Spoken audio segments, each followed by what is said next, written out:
We have a quorum, and more importantly, we're like hybrid and the, yeah.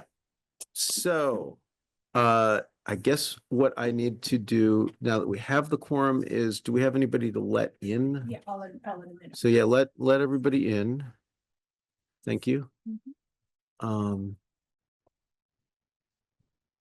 am still trying to pick a view where I get to see all the people I need to see. I guess that'll do it. Right, so I guess the first thing I have to do is roll call for the quorum. So I'll just start it and maybe Marissa will show up as we're going. Tim Smith. Here. Kevin Ross. Here. I guess Louis Hasbrook, I guess, is here, but Kevin's the one representing the department. So Just listening. okay. Pat McCarthy. Here. Councillor Clemmer. Here. Carolyn Mish. Here. Angie Gregory. Here. And wait, is that, and that's a quorum, right? Six. Yeah. So we're hoping that Rachel will show up and Marissa will show up online, but I think we can open it for public comment. So does anyone from the public have a comment? Can you put it on speaker view so that when someone on Zoom speaks, it'll pop up on the screen? I think so. I think that's what's supposed to happen. Yes, usually what happens. Great, that was me. Your audio must be out. On your computer, not on that. Oh, no, my audio on my computer is off. It's just Catching you. How do we get on the Wi-Fi here? Public Oh. Wi-Fi? Oh, okay. It's not working. Oh, and there's Rachel. So, okay, so I think I've seen Oh, no yeah. hands for public. Yeah. There's candy. There's- Might want to sit, So- you need a microphone. So I think we can We need go another on to approve, Those away. review and approve the minutes. Yeah, I took it. Oh, thank you, Caroline. They don't have. Sorry, we are working out this whole hybrid thing and we'll get better at it as we go. I'll just, somebody else comes. Oh, that's weird. I pinned the wrong- okay. Do I have a motion to approve the last minutes? Make a motion to approve the minutes. Deb Clemmer moves. Does anyone Second. want to second? Carolyn Mish seconds. Okay, does anyone want to discuss the minutes?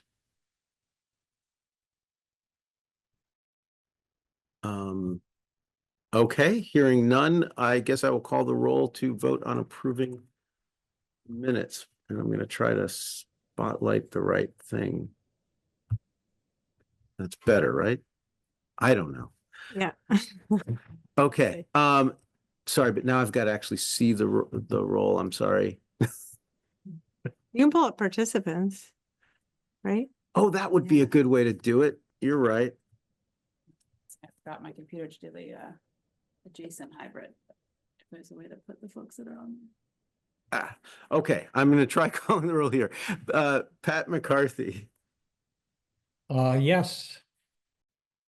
I'm sorry, I'm unable to see some stuff. Okay. Marissa Elkins. Yes. Kevin Ross. Yeah, see, not all the things are showing. I need to do this other speaker. I can't see everybody. There we go. Kevin Ross. Abstain. I wasn't at the last meeting. That's fair enough. Tim Smith. Yes.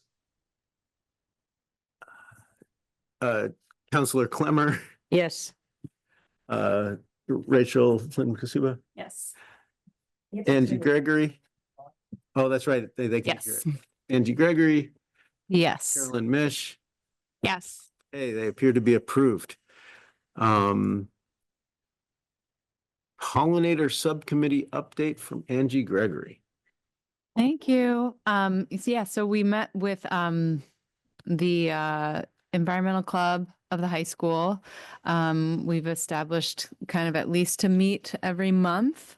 And basically, it was really great. It always is. The students, the student leaders of that club are incredibly organized and, have been meeting with their teacher who's also a mentor for the club, and they really just wanted to kind of figure out what the formal process would be for them to follow, and certainly understanding some of the school grounds maintenance through the perspective of that supervisor. And so they're really just doing the due diligence now to talk to the principal, make sure that they're okay with kind of going through the rest of the process with city staff to make sure that they could kind of get a little bit more into the planning process around what they could potentially design for that hillside.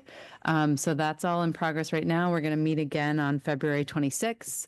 And hopefully they'll have some more updates on if they've got some sort of a signed letter of commitment or something from the principal. And then we talked about kind of like a volunteer base that we could utilize. There was suggestions to connect with the National Honor Society students for some of their volunteer hours, and maybe also the Key Club for putting on an event. They've also thought about who to reach out to in the community for maybe consulting on the project. And they're also looking into figuring out, what kind of a grant cycle the high school has for clubs to make sure that they could be prepared once they have that approval from the principal. Rich also mentioned that NESC has a pot of money. So I think we're not at that point of knowing what a design would be, how much it would cost, and what kind of a budget deficit we would have for that project. But I think it might be useful for the next time we meet with them to understand better like how that fund works. I know you talked about it before last time, Ben, as like it sounds like a green revolving type fund where the proceeds that come back have to kind of refuel the fund. And since some of these things, it already sounded like grounds is not mowing that hillside anymore. So it's kind of a cost that's no longer a cost for the city. So we can't, I guess, technically say that, doing the hillside in this way would stop from having to mow the hillside because they're giving up on mowing the hillside anyway. And it's obviously not going to generate any kind of revenue stream. But I just, kind of wanted to get clarity on that before, so that next time we all meet, we can say for sure if that could be a proposal to NESC. I mean, I think that's worth discussing. So it is a revolving fund, and it is mainly filled by SRECs that come from PV arrays that we own. It does not, I don't know that it is necessarily a requirement that all funds requested from the fund come back into it, like in a proper revolving fund. So, for example, we had some time ago, Pat McCarthy requested some funds to basically deal with steam traps. They were going to cause some energy savings. We ended up approving that. The savings go to in this case, to the school department, right, to their operating budget. And so like it's not going back into that fund. It is providing savings in the same way that if yours did provide savings by stopping mowing, that savings wouldn't go back to the fund. So I don't know that it has to. Does anyone have a thought on that? So there's not a requirement that the monies go back. I think the idea is that we get that money from, that is revolving, and that we get the money from the SRECs. But the only other thing I would say is that not sure how much, and maybe Tim knows or Rich know how much of the last allotment for the seeds for the demonstration at Smith Folk cost, and if there was a leftover amount from that previous allocation that this committee already approved for spending on that. And so there may already be an amount of money that's been approved but not spent for pollinator demonstration projects. So we can check in. I don't know if Tim has, yeah. But we used up all that money. We spent it all. There might have been a couple of dollars left. So, but it all went out. Okay. And then but you had some leftover seeds, no? Or did you use those all up too? Actually, those guys, they never got it planted last fall like they were supposed to. So we're gonna try to get it this spring coming up before it gets too wet. Okay. So. Okay. All right. So we'll see. I guess bring us a budget and a request and we'll all vote on it, won't we? Sounds like a plan, yeah. It was, Tim, wasn't it it was less than $10,000, right? It was around 5. Yeah, it was 4,000. Is that what it was? Yeah, I sort of remember it was something in that. Yeah. Yeah, I have a feeling that they're gonna be looking for like plant plugs. I'm sure some amount of seeding, right? Yeah. But in terms of like the timing of when it gets planted, which is still to be determined, the fact that it's a hillside and slope and it's not as wet as the field that we're referring to for the Smith Vocational Agricultural Field, it's probably going to dry out. So they're either going to have to figure out some sort of watering. We did talk about potentially also discussing with the school building supervisor some sort of way to do some rainwater catchment as a way to utilize some, watering that doesn't directly pull from the city water supply of the school, and maybe address the fact that, there will need to be regular watering to establish these things. I think even more so for seeds than there would be for plugs, but they might have a plan that's more like established nursery size plants with mulching as opposed to just seeding the whole thing. Yeah. All right. Well, thank you. I'll let them know to, consider that as a potential option. All right. Next item is actually an update from Gabi on the Community First Partnership and an energy advocate who will be working for us. So we got a grant. This was a Mass Save program. It's called Community First Partnership. So it will provide us funding to hire a part-time energy advocate. And this is in partnership with East Hampton and West Hampton.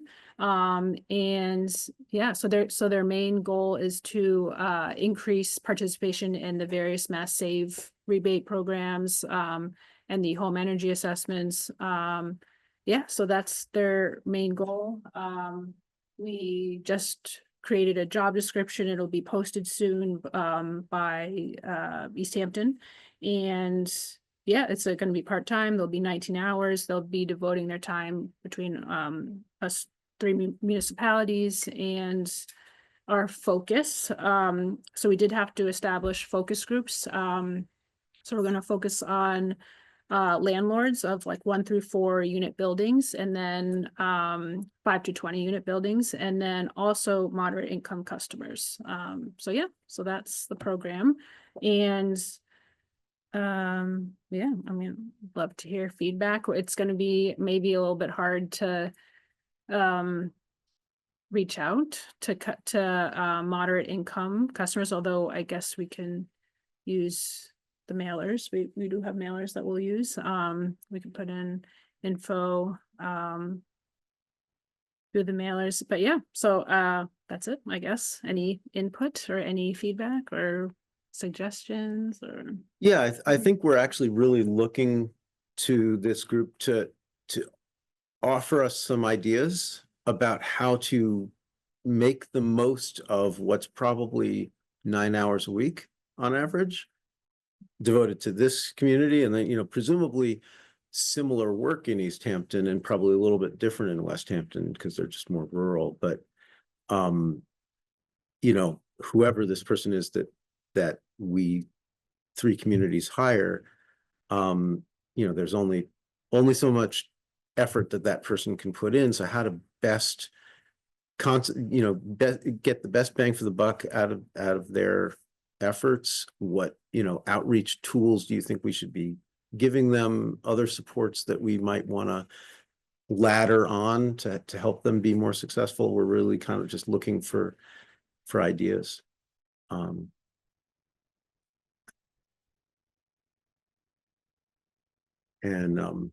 I know that we've got some from the community who have raised hands on Zoom. And I just, before I go to them, I just want to make sure there's no commissioners who want to speak first. Otherwise, I just have a Carolyn. couple of questions for clarification. So these are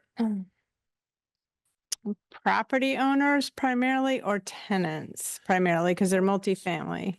So yeah, Okay. our Owners of concept multifamily. was you go for the most, it's a difficult person, but once you've made this successful project, it can affect a large number of people. And instead of getting the buy-in of each, Yeah. like all of that work, you just, you focus on one owner, whether it's a corporate or individual, which seemed like something that is, a way to concentrate effort. But of course, the other focus is for smaller group, ones that are typically under, say, the residential program of Mass Save, including low to moderate income single family homes. So it's not like they're not included.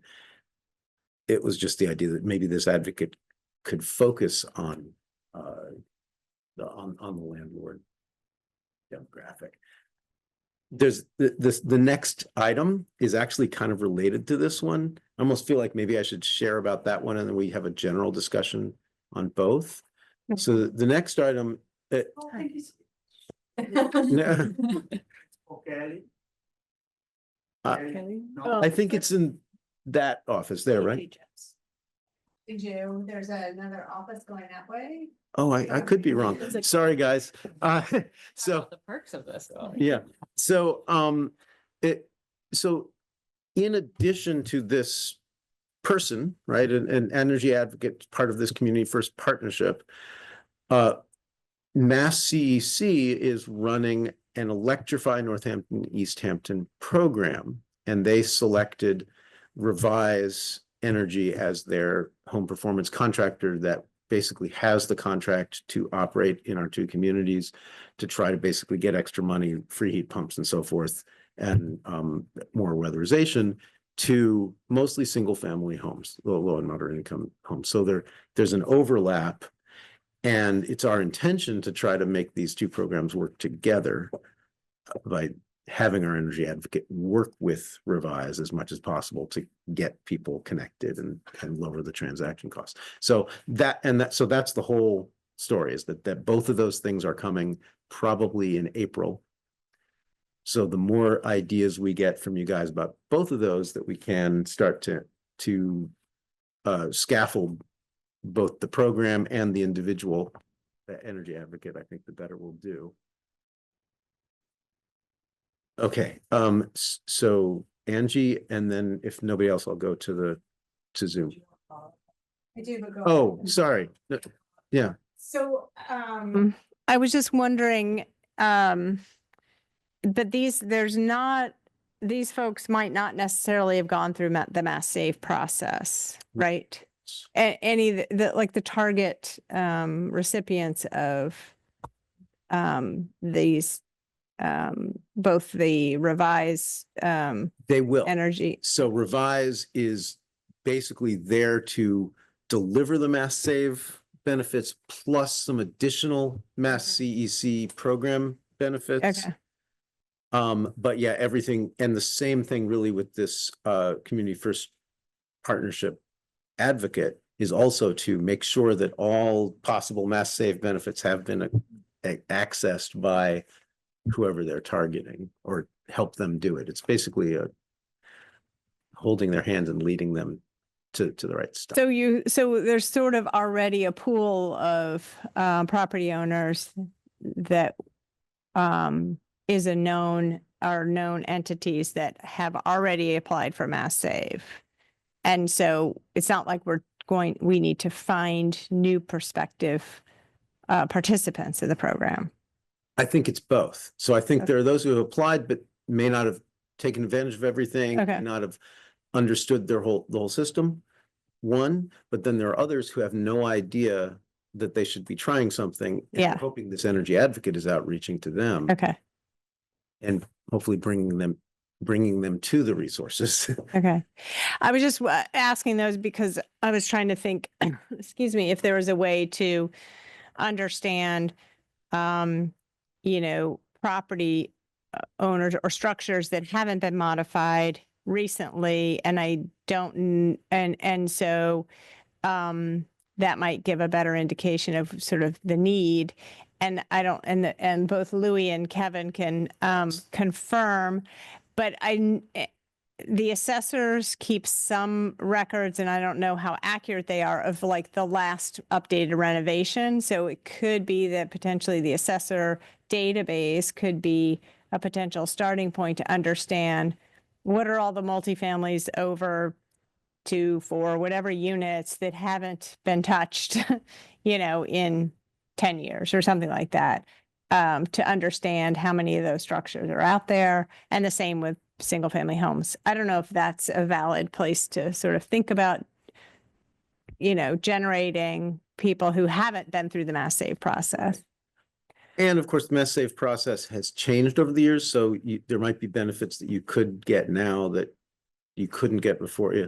So, but actually, Kevin, I guess that really the question is towards you. If we wanted to generate a data list, generate a list of multifamily properties and permits, I guess permits pulled on them, and that we could kind of sort them by, I don't know, to the degree that they were maybe insulation projects or HVAC upgrade projects. Is that a possible thing? It is possible. We would need to know the addresses, and then it'd be a lot of work because we'd have to enter the addresses into our inspection program to see what permits were actually applied for. The other option is going into Laserfish Okay. to see what permits were applied for, because all copies of permit applications go in there. But those are copies of permits. So there's no kind of like database where you can just output, here's the total list of permits over the last 20 years. And then we could search by address. So I don't know how far back we could go since we switched Sure. programs. Louis might have more information if he'd like to chime in on that. It's just, I don't know how far back we can go with our current software. We've got two different sets of software, one up to 5 years ago. And then the others from 2020 to current.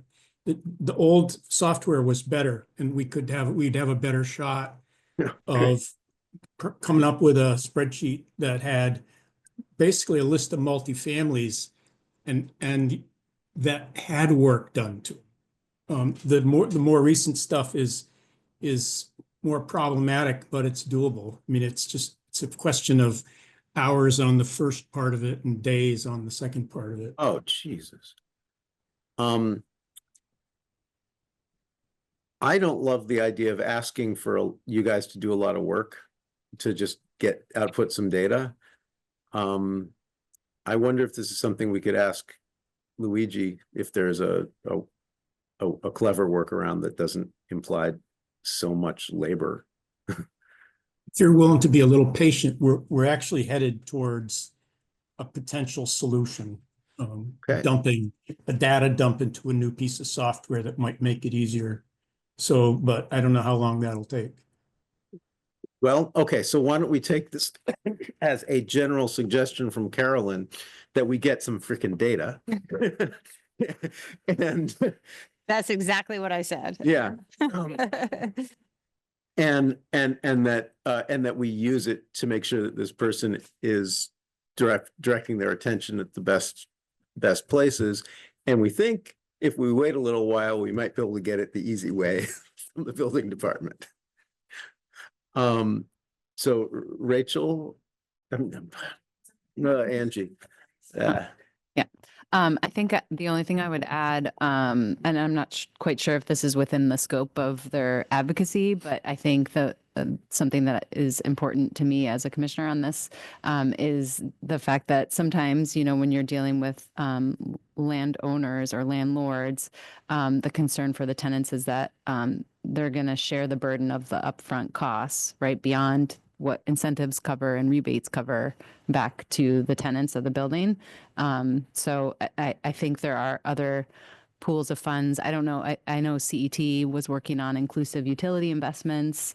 They also were working on ways to get more buy-in from, I don't know, certain municipalities who are willing to do tariff down bill financing, right? And that's probably just in the muni sphere. But I'm just wondering if there's anything else in particular that we could encourage the advocate to be looking for in ways to creatively fund that gap or help them better understand how that could be impacted.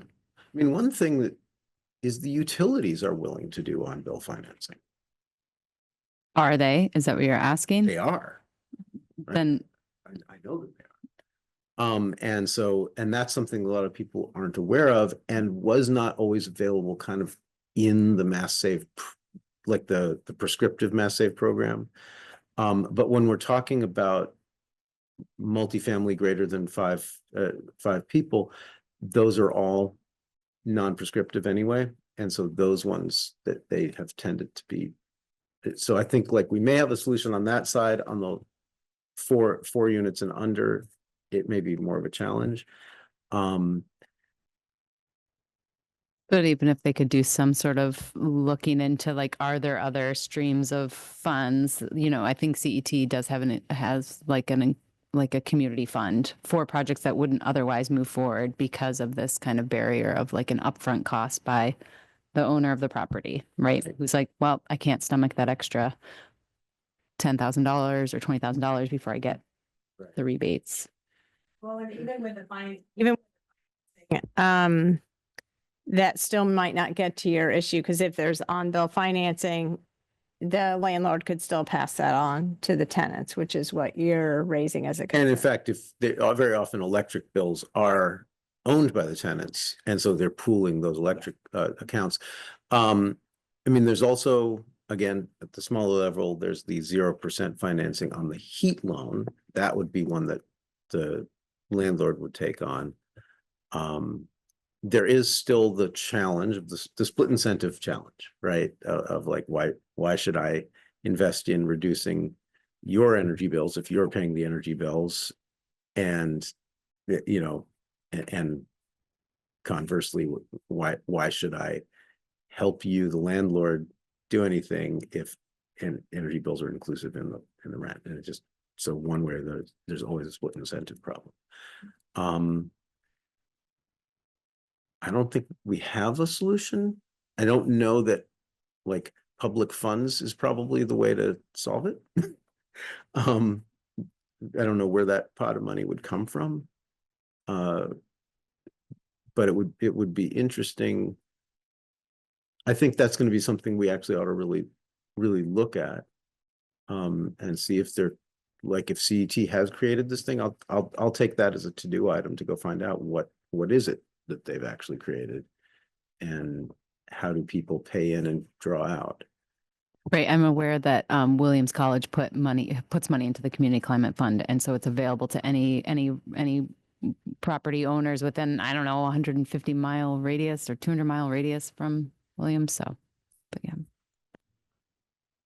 Skip the people on the phone because I know sometimes they get Okay. the short end, but maybe I'll respond to that afterwards. Okay, sure. Why don't we go to Denise Lello and then Adele Franks? Hi, thanks so much. So there were actually three things that I thought of as I was listening. And so the first is that if it might be useful for some of the community groups who will be doing tabling and things once the spring starts, to help to drive property owners to this program through the East Hampton, Northampton program, and kind of assist the energy advocate in finding people. And the second one is that we do have an energy coaching program for residential users that we're developing, that we plan to be ready to roll out this summer into fall. And that would be basically guiding people through the process of retrofitting their house and maybe converting to electric energy. A while ago, and this was 2017, you might remember this, Ben, and I was teaching a class at Smith, and there had been an intern named Evie Song who had downloaded the assessor's data that then I was able to let my class use, that included all of the property owners in Northampton and what kind of heat they had as of the record, which, you know, wasn't perfect, but and we were able then to map and identify pockets of houses that had either oil or electric resistance heat, and you know, and so if we could do that similar kind of thing with, and I don't know, since the system has changed, I know it has, maybe that's no longer possible, but it doesn't seem like that big a software issue to download the whole thing and reorganize it. It seems like some smart kid could do that in a few hours. Yeah. I don't know, there are privacy issues, but you should be able to remove names or whatever, or, you know, something.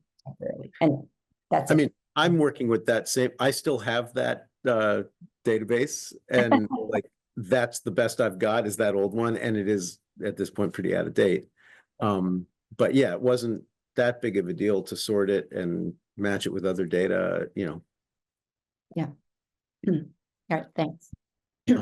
Adele?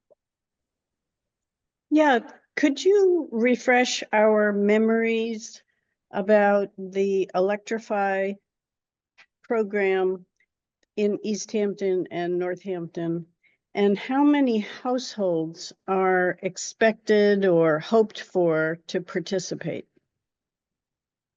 I do not remember the number of households. I'm not even sure that that was the way that they structured the design of the program.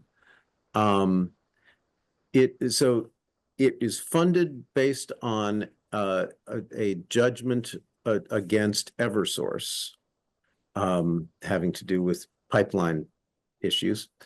And so that's where the funding came from. The funding went to Mass CEC. Mass CEC identified Northampton and East Hampton as locations to run a project like this. I think there are other Electrify projects as well. And then Mass CEC working with a representative from each of the municipalities, and I was ours, kind of reviewed applicants to be the program administrator for Northampton and East Hampton, and Revise ended up being the one that got the contract. And I don't remember, I don't think they framed it in terms of numbers of households participating. In fact, I know that they're changing their focus. Like Revise basically said, you know, actually, I think we want to deliver more service to fewer houses rather than try to reach broadly to more houses. In other words, just get whole projects done so that you actually complete whole houses. So I think that's a moving target as they're trying to deliver the resources using the additional funding. I don't know if that makes sense. Thank you. And Could you refresh our memories about how much money is for this program? I can't because I need my memory refreshed as well. Okay. What's that? Thank Oh, Hold it up. I don't you know. have it? Okay, go. Well, I mean, I just pulled it up, so, but for electrify, Northampton, East Hampton, Mass CEC has a total budget of $500,000. And at least $150,000 of that budget shall be used, to offer incentives, or discounts to participants that move forward with the heat pump installation. So those are the numbers for electrify Northampton, East Hampton. Thank you. Thank you. Yeah. Rachel, I know you had something. Push the button. all right. Yeah. Thanks. So first of all, congrats on getting this energy auditor. I think that's a huge step in the right direction. And sort of hearing all this, one thought that comes to mind is I think if the person can spend their upfront time kind of pulling together the patchwork of incentives that are available, both to Gabby's point, and I know part of what CEC had been doing was trying to fill in the gaps that Mass Save didn't fill. And then exactly CET and Williams and some other sort of groups have come up with pockets of money, at least over the last, I'm less up to date in the last year and a half or so, but in the last 3 years, lots of different pockets where the utility wasn't, sort of fulfilling as much of that. Like on the EV side, we had worked a lot with various entities to try to fill in those gaps. So I think if we could help guide them, and maybe this commission can help, and I'd be happy to volunteer, guide them towards like first and foremost communicating what is actually available to the different groups and just clarifying some of that. I think that would go a huge way in the right direction, both for people to self-serve and then to say, okay, where are actually the additional funding gaps? So that'd be one thing. My other thought, and I say that more from having just gone through a gut reno and all electrification process, and even with my background, it was still super complicated and hard to access the incentives. But then with more of my former National Grid hat on, I do think the utilities themselves would be really keen to figure out some way to partner and formally or informally share some of the pockets of communities they've been trying to work with that have been a little bit harder to access or need local resources that are kind of more trusted by the community to actually tap into the incentives. So I think if we could, and again, happy to kind of help out and volunteer, connect with the right groups within Eversource and National Grid, there would be some doors and data, to your point, that would open up there. And then the third thought was there are a whole bunch of electrification startups now that have emerged that are doing really good data scraping that, again, like they've done all the sort of software, AI data scraping that we could either partner with or connect or, kind of on a volunteer basis, try to get them to identify a few pockets. So when you say pockets, you're talking about target customers. Targeted customers who either have, it sounds like, correct me if I'm wrong, but it sounds like we're targeting people that have either gone through the renovation process already and haven't tapped into Mass Save funding, or are interested or good candidates for going through it and accessing the funding. Is that right? I mean, well, that covers the entire universe. So, well, ready to move, I should say. I think, well, I mean, we could discuss here what we think is the best goal for this person, right? Because it's just one person working part-time for 3 communities. So, my thought was, it's less about whether you've accessed Mass Save or even done some work, because my experience is you can throw a whole lot of money into bad plans on a building and get no real improvement, and get lots of, in fact, waste by like not integrating controls and whatnot. So, my hope would be to find, to get all the resources and good planning done at once. So to find good whole projects, as opposed to throwing little bits and pieces that could be something that doesn't get you all the way to electrified or doesn't get you all the way where you're going. But so like it's almost like it could be buildings that are in really, really bad shape, needing a lot of work, but then is, is this small energy upgrade going to be the first thing on their priority list? You know, so I guess actually let me go to another way. When you're talking about companies that are doing data scraping, what is it that they're scraping and what are they providing? Like what's their analysis giving us in the end? Yeah, a number of them, and open to other people's thoughts of what you've seen, that I've seen are around identifying candidates that are the best opportunities for electrification because of need for weatherization and roof position for solar and other, you know, potentially energy efficiency upgrades that based on housing age and size and position would sort of make the most sense. I guess that's good clarification on kind of who's the target audience and narrowing in on that. But that could be a great way to focus your attention. If you've got, I mean, I'm thinking if I've got actual data, which I don't know how I get it in all cases, but like if I've got the EUI of a building and roof space, you know, and especially if I can actually break that down into heating EUI and other components, now I can actually say, well, with minimal upgrades, this thing could be electrified. Whereas we need to do a whole lot of upgrades on this one before we can electrify it. But at least it kind of gets you into the range. So again, if these, well, who are these companies? How do we get their data and how do we get it for free? Good question. I feel like that could be a good follow-up conversation. Okay, yeah. And especially as we narrow in on that candidate of customer, because I guess what I'm hearing, that's helpful clarification, is the entities we're looking for are more customers that are almost fully electrified and just need a little push over the edge. That was just my one thought here. I'm happy to hear from you guys that actually know that the better market is somebody who's about to spend a lot of money on a building and we can help them push them in the right direction. You know, because it's in such terrible shape.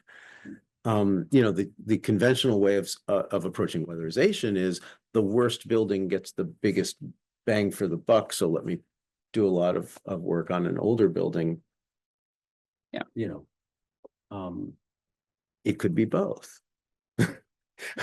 And maybe your initial statement about let's align all the incentives or get all the incentives in one place. Maybe that's what it is you start to create different customer types. And you associate this in the package of incentives with each customer type so that it's easier to put together a package. And maybe that's what we should be doing, something like that.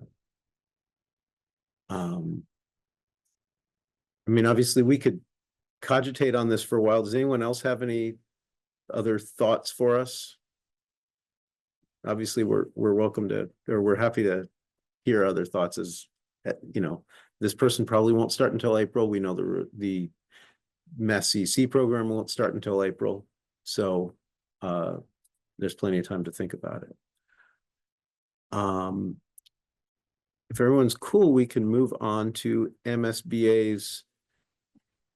Oh, sorry. Yeah, I was kind of just a little bit more clarifying questions maybe about the program to better understand it. I think to answer the question we're looking to answer.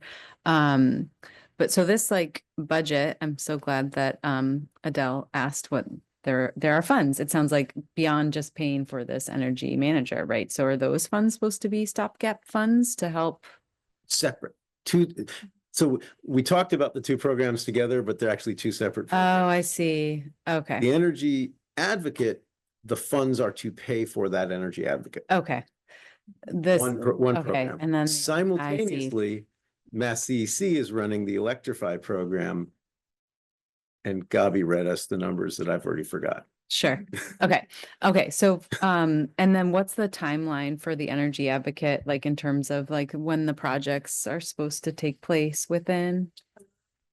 So it's a 3-year program. And it's ideally, hopefully going to start in April, like Ben mentioned. And yeah, it's a 3-year. We have funding for 3 years to hire the part-time advocate. So they could work potentially with a resident or a property owner over the course of those 3 years to maybe do all the different, if they're at step 0 and they need to do weatherization all the way to Yeah. conversion. Okay. There is a chance that after 3 years, we could try to apply again to extend. Some municipalities were able to do that. So it's more than 3 years, but yeah, for now it's 3. Okay, Angie, bringing up MSBA and I mean, you all are probably aware of these things. Okay, so it was more of a just wanting to make sure people are aware of these programs. I can And report out what we're doing. okay, yeah. So, MSBA has an accelerated repair program. To participate, we need a statement of interest from the superintendent. So the superintendent has been working with me and Tony Kuzners to generate her statement of interest, which is right now, we need a new roof on JFK. And we have older but perfectly functioning boilers, and we would like a geothermal retrofit. Right now, Salas O'Brien is an engineering company that did a lot of the work at Smith College and I guess also at Mount Holyoke. They were hired by MSBA to explore essentially a geothermal heat pump retrofit program for accelerated repair. JFK was one of the schools that they were using, but they're not giving us anything. It doesn't give us any leg up. We basically gave them free information about our school. Go design an upgrade program.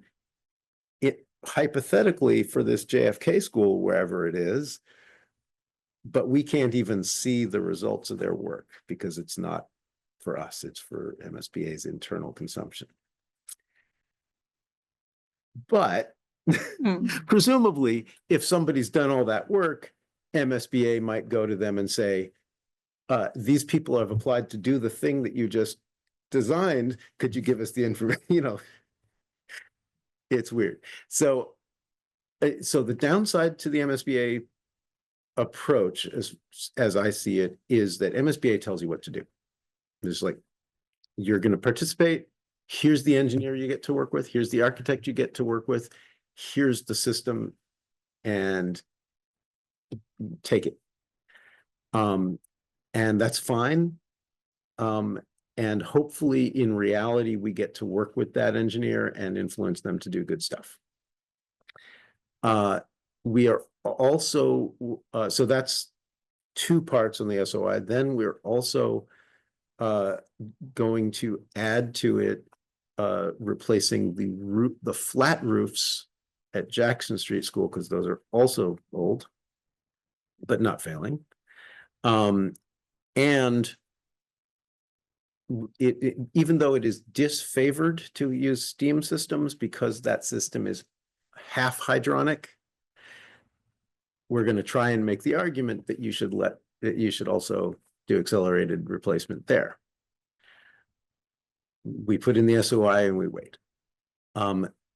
What I was told from Amanda Formica, who is our contact at National Grid, was that the Green School, Mass CEC's Green School Works, when it is finally announced, will be basically looking at the MSBA statement of interest list, and there's going to be a lot of cross-pollination. So that's why we want to get both potential projects in there. So that's the update. Thank you. That's great.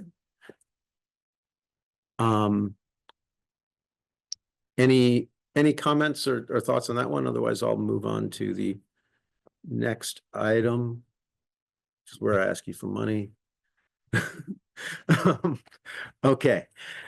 So the federal government is screwy right now. So as you may know, we were awarded an energy efficiency block grant, which is a federal grant, passed on to us through the Massachusetts Department of Energy and Resources. And that project was actually two projects.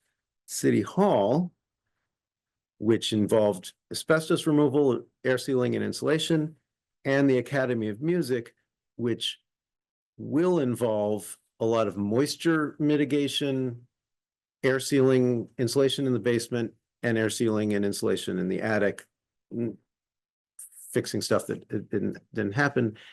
And as part of that moisture mitigation project, replacement of or fixing gutters on one side to actually, there's just more rainfall than there used to be, and it's going into the basement. So that project was entirely funded.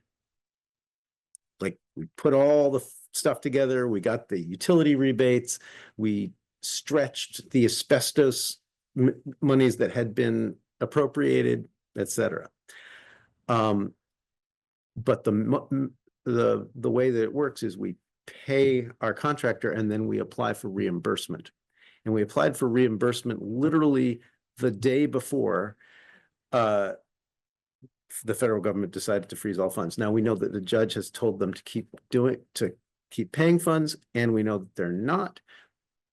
So there's going to be some time delay. That leaves us in a position where we were able to pay our weatherization contractor so that we would have something to ask for reimbursement for. But we are Pat can correct me on the details because I didn't bring it with me, but about $21,000 short of being able to pay the asbestos contractor who are owed. When all the projects are done, we will get promised, so we have utility rebate letters, we will have promised utility rebates that add up to $25,272. And so what I am requesting or suggesting is that we allocate that amount of money from the Energy and Sustainability Revolving Fund to the CIP fund that Central Services controls so that they can pay the asbestos abaters. When the utility rebates do come in, we put them back into the Energy and Sustainability Revolving Fund. And fingers crossed, we actually get reimbursed by the federal government, which allows us to finish the Academy of Music project. So first of all, does the accounting described make sense to people? And two, does anyone want to discuss? Just to clarify, Ben, it's 25, the two remaining change orders, 25,000. Oh, okay. So almost, well, we're still Close. still covering it. Yep. So that's good. Councilor. So the money that you want to take out of the fund is for work that's already been done. So we have to pay them. That's the We're thing. kind of, we owe them the money. It came We up can't- short, and the federal government isn't Yeah, smoothing things out. Yeah. Yeah, I mean, I think if they did the work already, we kind of have to pay the bill. Yeah. So, Marissa? Hi, yeah, so, I agree with Debbie, that if this is available funds that will allow the city to pay, an outstanding bill of that size, that we should do it. The only part the only other thing I would say though, is the part about putting the money back. I would just say that I'm gonna assume that you're talking to Charlene and the mayor. I mean, I just want to put it out there that this revolving fund is available for just this kind of expenditure. And if we're coming into a period of uncertainty of whether or not the federal money is going to come through, I just encourage you to be in conversation with Charlene and the mayor to make sure that we are just keeping money as flexible as possible. I mean, like, this fund may not need it back. as quickly. I see what you're as- saying. You know what I mean? So like, I Right. just, I don't know if it'll matter to anybody if we take a vote today, but I would vote to approve this money and send it to the city and be like, you know, square up when we can. Like, that's fine. In the end, it's all the city's money. And we just are entering a period where I think we just have to be as flexible as possible and as judicious as possible. And certainly we have to pay outstanding bills. And then we go from there, right? So anyways, that's my thing. I would vote to approve this for sure, and I just wouldn't get ahead of ourselves in terms of what the future holds, because who the hell knows? True. Okay, so actually, given that feedback, I will change what I proposed, which is to say that I'm proposing that we take that same amount that was already requested from Energy and Sustainability Revolving Fund, put it into the Capital Improvement Projects Fund that was there to finish the City Hall project so that we can pay off the contractor, and leave the utility incentive destination to be determined. Just put a period at the end of that sentence before. Just say you're asking for a vote for 25,000 to cover the costs, Oh, right? okay. And then the rest of it can be left. Left unsaid. Yeah. Okay. So I guess, yeah, is there any further discussion, or should I actually make the request for a vote? Move to approve. Second, Okay, so yes, we have two, motion and second, so I guess I'll call the roll. Rachel, Approved. Carolyn, Yes. Deb, Yes. Angie, Yes. Pat, Yes. Kevin, Yes. Tim, Yes. and me, yes. Okay, thank you very much. The motion is approved. And so, Pat, I think you can know that you can take from the Energy and Sustainability Revolving Fund, $25,272 and use it as part of the rest of the thing to pay off All-Star abatement. Good. Yay. Yay. So yeah, thank you guys all very much. So with that, we can go to department head updates. Kevin, do you have anything? I do not. Pat? Not much. We're down a project, a facilities project coordinator, if you know anyone. I think the position is open. So I'm kind of scrambling, doing 2 or 3 jobs right now, just trying to get the Memorial Hall exterior emergency envelope repairs done. So, we are entering into a contract with Scott Kiter, so that's great because we've been working on that for 2 years. Other than that, that's about it. Carolyn? Not too much, except just to follow on your opener about the fact that we have no idea what's happening with federal dollars, and particularly related to the programs that we, this committee is directly involved in. And so we're starting to have conversations. I don't know if we made I think we did talk before the holidays about the fact that the city did apply for an EPA change grant to rebuild and to fit out the hub, the resilience hub, along with some other potential school projects. And we sort of put everything into that application, and it would have covered that entire cost as estimated by the designers. And that we just have to shut that door because we don't think that's going anywhere now.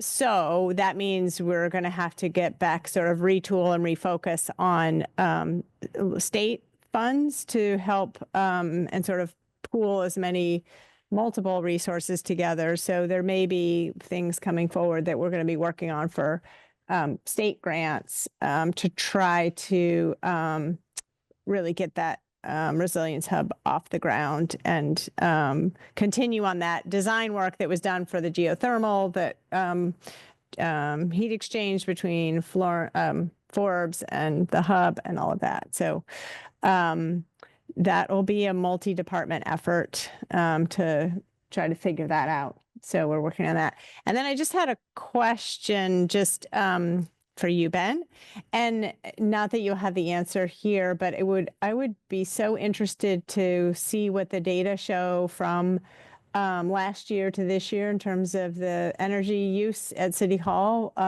starting in January from when the insulation was installed. And so at some point, maybe data can be pulled from last year and gas usage per month versus this year, just to sort of showcase that as like, a good win. So I will say that for any project that I have anything to do with, where I expect to see differences, that is exactly what I'm doing. So I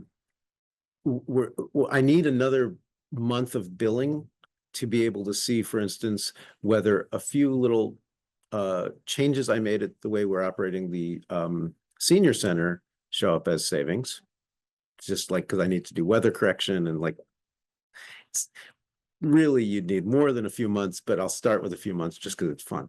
I am worried that until we get our handle on City Hall, we're actually not going to see energy savings, at least not the ones that we would calculate or that we'd expect. And that's because clearly we are having trouble getting control of the steam system there. It's overheating. The valves are not closing. The steam valves, like there's the sensors that tell us that, okay, you've hit your set point and the steam valve should close. And they're just like, it's 76 degrees and the steam valves are wide open. And I don't know why. So once we get control over it, we'll see real savings. But something happened that I think coincided but was not related to insulation. Inauguration? Yeah, it could just be, yeah.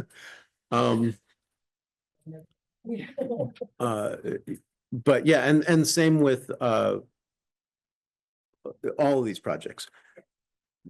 Unless you get controls to operate things, you're not going to see the savings that you're expecting, and you can do a lot just with controls.